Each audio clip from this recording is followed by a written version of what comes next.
Азыркы сөз Кыргыз Республикасынын президенти Жапаров Садыр Нуркожоевичке берилет.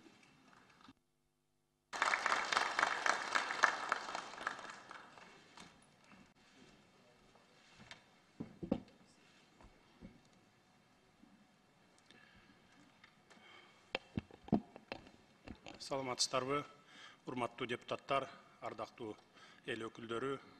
Кыргыз Республикасынын 7-чи чакырылыштагы Жогорку Кеңешинин 1-чи сессиясы өз ишин жыйынтыктоонун алдында турат. Ошентип, алдыда шайлоочулар менен жолугушууларды өткөрүп, мамлекеттик бийлик тарабынан аткарылып жаткан иштерди, өзүңүздөр кабыл алып жаткан мыйзамдардын маани маңызын кең кесири түшүндүрүп берүү үчүн, ошондой эле эл журтту түйшөлткөн маселелерди колдон келсе жеринде, же болбосо аткаруу бийлигинин деңгээлинде чечүү максатында региондорго чыкканы турасыздар. Мыйзам чыгаруу бийлиги катары жана өз ыйгарым укуктарынын чегинде көзөмөл иш милдеттерин жүзөгө ашыруучу жогорку өкүлчүлүктүү орган катары 1-чи сессия мезгили аралыгында бир топ алгылыктуу иштерди эл турмушун жакшыртып, өлкөбүздүн өнүгүшүн шарттай турган мыйзамдарды кабыл алып, эл аралык келишимдерди ратификациялап жүзөгө ашырып келдиңиздер.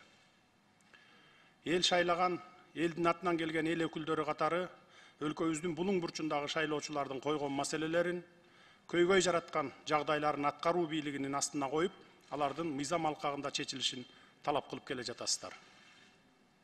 Ошентип, башка бийлик бутактары менен ишиңиздер конструктивдүү негизде жүрүп жатат десек жаңылышпайбыз. Өзүңүздөр билгендей, бийликтин ээси болгон элибиздин мүдөө максаттарын орнотуу үчүн жалпы элдик добуш берүү референдум аркылуу кабыл алынган жаңы конституциянын негизинде иштеп жатабыз. Ошол кабыл алынган жаңы конституциянын негизинде президенттик шайлоо өткөрүлүп, жыйынтыгында мен да президенттик антымды бергем. Ал эми силер Жогорку Кеңешке пропорционалдык, мажоритардык аралаш система менен шайланып келгенсиздер. Мен дагы жалпы Жогорку Кеңештин депутаттары, сиздер дагы эл үчүн, элибиздин бакубат турмуш үчүн кызмат кылабыз деп ант бергенбиз. Менин айтайын деген оюмдун өзөгү өлкөбүздүн өнүгүшү үчүн саясий экономикалык туруктуулукту камсыз кылуу жана элдин социалдык абалын жакшыртууда жатат. Буюрса, 7-чи чакырылыштагы Жогорку Кеңештин шайланып келиши менен бийликтин калган бутактары мыйзам чегинде куралып, өлкөдөгү саясий абал турукташтырылды. Андан соң аткаруу бийлиги болобу, же парламент депутаттары болобу, элдин турмушун жакшыртуу, экономиканы көтөрүү максатында демилгеленген мыйзам долбоорлорун чогуу чаран талкуулап, мыйзам чегинде колдоп келе жатасыздар. Натыйжада бир катар алгылыктуу мыйзамдар баштаган бир топ олуттуу маселелер каралып, кабыл алынып, иш жүзүнө ашып келет. Урматтуу парламент депутаттары, сиздер менен эри шаркак кызматташуунун аркасында мамлекетибиздин казынасын толтурууда салык менен бажыдан түшүүчү каражаттарга катуу көзөмөл жүргүзүлө баштаган. Сөзүм куруу болбош үчүн 2 жылдык сандык маалыматтарын келтире кетейин. Маселен, 2021 жылдын алгачкы 6 айында салык кызматынан 47 миллиард сом каражат чогулган болсо, 2022 жылдын 6 айынын жыйынтыгында 68,8 миллиард сом киреше топтолду. Ал эми 2021 жылдын январь-июнь айларында бажы кызматына түшкөн кирешенин көлөмү 20 миллиард сом болсо, 2022 жылдын ушул эле 6 айынын ичинде бажы төлөмдөрүнүн кирешесинин жалпы суммасы 31 миллиард сомду түздү. Айырмасын өзүңүздөр көрүп жатасыздар. Ал эми социалдык багытка республикалык бюджеттен үстүбүздөгү жылы жалпы жонунан былтыркыга караганда 40 миллиард сомго көп каражат бөлүнүп берилүүдө. Өлкөбүздө эң маанилүү болгон энергетикалык коопсуздукту камсыздоо үчүн быйыл 12,5 миллиард сом бөлүнүүдө. Салыштыруу үчүн айта кетсек, 2021 жылы энергетикалык коопсуздукка 3,4 миллиард сом эле бөлүнүп берилген. Мектептерди, медициналык мекемелерди жана башка социалдык жаңы объектилерди куруу башталып, бирок бүтпөй калган объектилерди бүткөрүү үчүн быйыл 13 миллиард сом бөлүп жатабыз. Бул 2021 жылга караганда дээрлик 2 эсеге көп.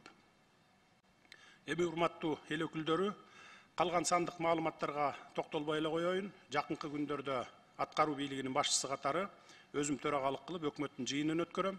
Ошондо бардык министрликтердин жарым жылдык отчетун угуп баа беребиз, жыйынтыгында тиешелүү тыянактарга келебиз. Учурдан пайдаланып, бүгүн министрлер кабинетинин мүчөлөрүнүн эл алдында, эл өкүлдөрүнүн алдында ант бериши менен куттуктайм. Нарк билген, салт сактаган улуу кыргыз элинде ант берүү жөрөлгөсү жөн эле катардагы көрүнүш эмес. Кыргыздын чыныгы эр азаматы ант бергенден кийин берген антын бекем сактаган. Сиздер да кыргыз элинин наркын сактап, берген антыңарга бек туруп, эл үчүн татыктуу иштеп, кийинки муунга үлгү болгула. Акылбек Жапаров башында турган министрлер кабинетинин иш ыргагына, темпине кошулуп, аткаруу бийлигинин ишмердүүлүгүн арттырууга ыкчам киришкиле. Сиздердин тажрыйбаңыздар жетиштүү деп ишенем. Ошол эле маалда кураторлук кылган тармактарыңар боюнча талаптагы катуу болорун эскертип коеюн. Бүгүнкү күндө жаңы келип, ишке көнүшүп, бара-бара аралашып, сыноодон өтүүгө убакыт да жок, шарт да жок. Замандын талабы ушундай болуп жаткан кез.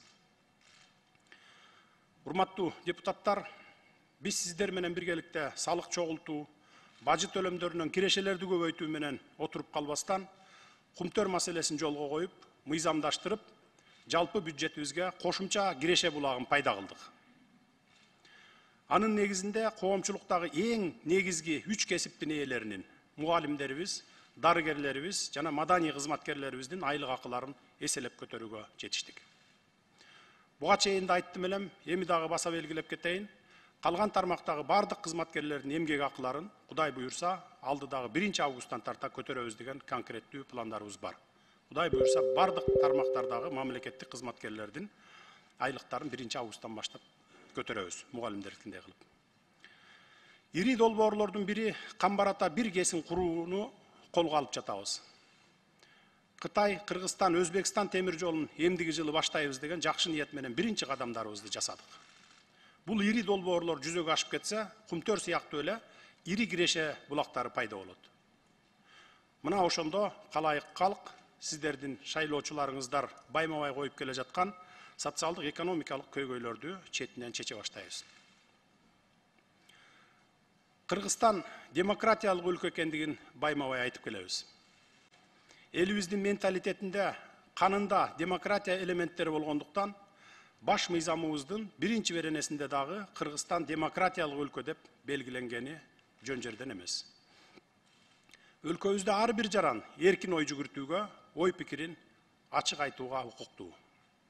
Ошентсе да, дал ушул эркиндикке, демократия принциптерине жамынып алып, жогорудагыдай киреше булактарына ар кандай негизсиз сын пикирлерин айтып, саясий упай топтоого далалат кылган саясатчыларыбыз дагы жок эмес.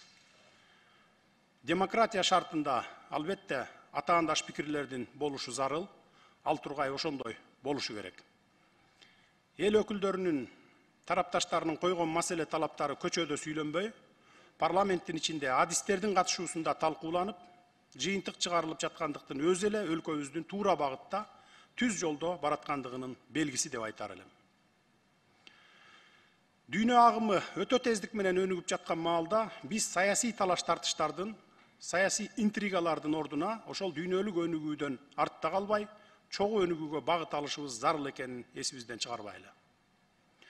Кыргызстанга азыр экономикабызды жолго коюп, аны андан ары өркүндөтүү маселеси биринчи орунда турат. Элдин талабы, тилек үмүтү дагы дал ушундай. Урматтуу эл өкүлдөрү, биздин алдыбызда өлкөнүн сырткы карызын төлөө, каржы булактарын табуу керек деген чоң маселебиз бар, аны билесиздер. Тагдырдын жазмышы экен, бул чоң көйгөй менин учурума туш келди. Буга чейинки берилген маалыматтарга ылайык, быйыл 23 миллиард сом, эмдиги жылы 25 миллиард сомдун тегерегиндеги сырткы карызды жабуу милдети турат. Алдыдагы 10 жыл ичинде 30 жылдан бери алган карызыбызды төлөшүбүз керек. Төлөй албасак, өзүңүздөргө белгилүү болгондой, өлкөнүн беделине шек келтирет. Бирок биз элибизге убада берип, бийлик башына келгенден кийин сырткы карыз сындуу олуттуу маселелерди чечүүгө да чечкиндүүлүгүбүздү көрсөтүшүбүз кажет. Албетте, мындай олуттуу маселелерди сиздердин колдооңуздардын астында чечебиз деп ишенем. Ошентсе да, жогорудагыдай саясий упай топтоп, электорат көбөйтөм деген саясатчыларга кечээ жакында 2020 жылы эле эмгек акыларды көтөргөндү, жол, мектеп жана башкаларды салганды, ири долбоорлорду пландап ишке ашырганды мындай коелу. Ушул сырткы карызыбыздан кантип кутулабыз деген маселе күн тартибине коюлуп, айлабыз куруп турган маал болгонун эске сала кетейин. Ушул жерден дагы бир маселени айта кетейин, урматтуу депутаттар. Мына кечээ күнү эле дагы бир мыйзамдын долбоорун талкууладыңыздар. Бул капиталдарды легалдаштыруу мыйзамы болчу. Бул мыйзамды дагы сындап чыккандар болду араңыздардан. Мына бийлик, өкмөт ушу байларды, ичкен жеген мурдакы чиновниктердин акчаларын адалдаштырып берип атасыңар деп. Ооба, бизде өлкөбүздө 200дөн ашык байларыбыз бар. Башка өлкөлөрдө сыяктуу эле биздин миллионерлер бар, миллиардерлер бар дегендей. Бирок алар акчаларын чет өлкөлүк банктарда кармап жатышат. Кыргызстанда эмес. Чет өлкөгө барып, миллион, миллиардтаган долларларга завод, фабрикаларды куруп атышат. Былтыркы октябрь окуяларынан кийин колдон келишинче, өзүңүздөр билесиздер, эл дагы күбө, колдон келишинче алдын 2 миллиард, артын 100 миллион долларга чейин төктүрүп, колдон келишинче баарын алгандай болдук. Бирок дагы деле ошого карабастан дагы деле чет өлкөдө катып жаткан акчалар көп. Бул мыйзамдын максаты ошол катып жаткан акчаларды биздин Кыргызстанга алып келип, ушул мыйзамдын негизинде легалдаштырып алып келип, биздин банктарга салса, биздин банктар пайда көрөт. Биздин өзүбүздүн территорияда Кыргызстандын аймагында завод, фабрика салса, ошол жерде иш орундары пайда болот. Салыгы бизге төлөнөт. Мына бул мыйзамдын максаты болгону ушул. Менин ал байлардын арасында бир тууганым же досум жок колдой турган. Эми бул мыйзам бүгүн эле кабыл алып аткан жоксуңар. Буга чейин 2005-жылкы революциядан кийин, 2008-жылы, андан кийин 2010-жылы 2-3 жолу кабыл алып бергенсиңер. Бирок бул мыйзам иштеген эмес. Анткени чийки болгон. Бул ошол мыйзамга ишенген эмес ушу биздин байлар. Мени болду ушул мыйзам колдойт экен, коргойт экен деген эмес. Бул мыйзам жарабаган мыйзам деген да. Ошон үчүн иштебей калган. Биз азыр бардыгын тактап, ушул мыйзам иштеп кете тургандай кылып, ошол эле байларды да чакырып, сүйлөшүп, алардын дагы кеңешин угуп туруп, анан сиздерге жиберген мыйзам. Кечээ биринчи окуудан өттү. Эгерде дагы деле ошондой терс пикирде болуп, бизден бир ушундай бир арам ой кылып аткан болсоңор, кабыл алып бербей койсоңор дагы болот. Биз эч кимди мындай бир кыйнабайбыз. Бирок бул мыйзам бир тыйын болсо дагы ушу биздин мамлекетке келип иштесин. Эшматтын акчасы, Ташматтын акчасы ушу Кипрдин банкында же башка бир офшорный банктарда жатпасын деген, өзүбүзгө келип иштесин деген максат. Өзүңүздөр билесиздер, 2005-жылы, 2010-жылы дагы 2 жолу революция болгон. Ошол 2 революцияда тең ушул байларды, мамлекеттик чиновниктерди айрыкча, эми байлар, бизнесмен байлар ал өз ак эмгеги менен байыган байлар бар. Ошондо дагы ошолор ак эмгеги менен байыса дагы акчасын ушу жерде кармабай, эртең ушу иш козгоп туруп тартып алабы деп ушу чет өлкөлүк банктарда катып жүрөт. Биз анын бардыгын билебиз, бирок ал чет өлкөлүк банктар бизге маалымат бербейт экен, же болбосо өзү дагы айтпайт экен менин мынча акчам бар деп. Андан көрө ушул мыйзамды кабыл алып берсек, ошол 30 жылдан берки тапкан кирешелер ушул Кыргызстанга иштесин деген эле максат. Бул мисалы дагы бир мисал келтире кетейин, ушул мыйзамдардын иштеши боюнча же чийки эмеси боюнча. Былтыркыга чейин мамлекеттик жеке кызматташтык деген мыйзам иштеп келген, ГЧП мыйзамы. Бирок ал мыйзам таптакыр иштеген эмес. Инвестор келип туруп 1-2 жолу болгон экен, келишим түзүп инвестор келип иштеп баштаганда эле иш козголгон экен. Инвесторго дагы, бияктагы мамлекеттик мекемелерге дагы. Анткени ал чийки мыйзам болгон, иштебеген, гарантия бербеген.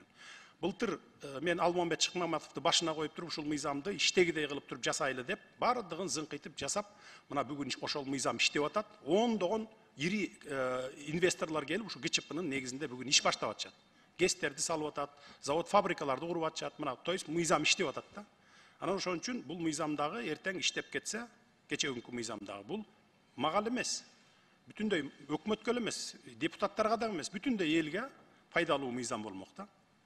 Албетте биздин өкмөттүн ишибизде бардыгы жипке тизгендей таза укмуш иштеп кетип атабыз дегенден алыспыз. Кемчиликтерибиз да көп, моюнга алабыз аны. 30 жылдан берки проблеманы bir жылда барын жолго түзүп, жипке тизип койгондой кылыш өтө кыйын экен. Бирок көч бара-бара түзөлөт дейт, четинен оңдоп келе жатабыз. Мына ушундай кыйынчылыктарга карабастан эл тараптан тагылган иш милдеттерин так аткарып, карапайым калктын койгон талаптарын ишке ашыруу үчүн кандай гана тоскоолдуктар болбосун алга жыла беришибиз керек. Сиздер колдоп берип турсаңыздар. Эң башкысы элдин камын көргөн ишибиз ак жана так болсо болду. Себеби өнүгүү мүмкүнчүлүктөрү мол болгон Кыргызстандын жүгүн алга тартып кетүүдө шайлоочуларыбыздын койгон талаптары эң туура. Ошондуктан, урматтуу депутаттар, бийлик бутактарынын, анын ичинде аткаруу бийлиги менен мыйзам чыгаруу бийлигинин ар бир аракети бири-бирине шайкеш болуп, эл турмушун жакшыртууга, өлкөнү өнүктүрүүгө багытталышы керек экенин баса белгилеп айта кетейин. Эң негизгиси аткаруу бийлиги, мыйзам чыгаруу бийлиги жана башка бийлик бутактарынын алакандай элибизди өнүгүү шарттары кенен өлкөбүздү алга жылдырууга алып барган иши, жасаган кадамы, ойлогон ою бир болуп турса болду. Бир эсе бир жакадан баш, бир жеңден кол чыгарып, ынтымактуу иш алып барган болобуз. Бир эсе саясий туруктуулукту камсыздап, өнүгүү темпибизди күчөткөн болобуз. Урматтуу депутаттар, Жогорку Кеңештин регламентине ылайык шайлоочуларыңыздар менен жеринде иш алып баруу боюнча ишмердүүлүгүңүздөр натыйжалуу болсун. Эл ишеним берип аткарган жүгүн аркалаган эл өкүлчүлүк кызматыңар байсалдуу болсун.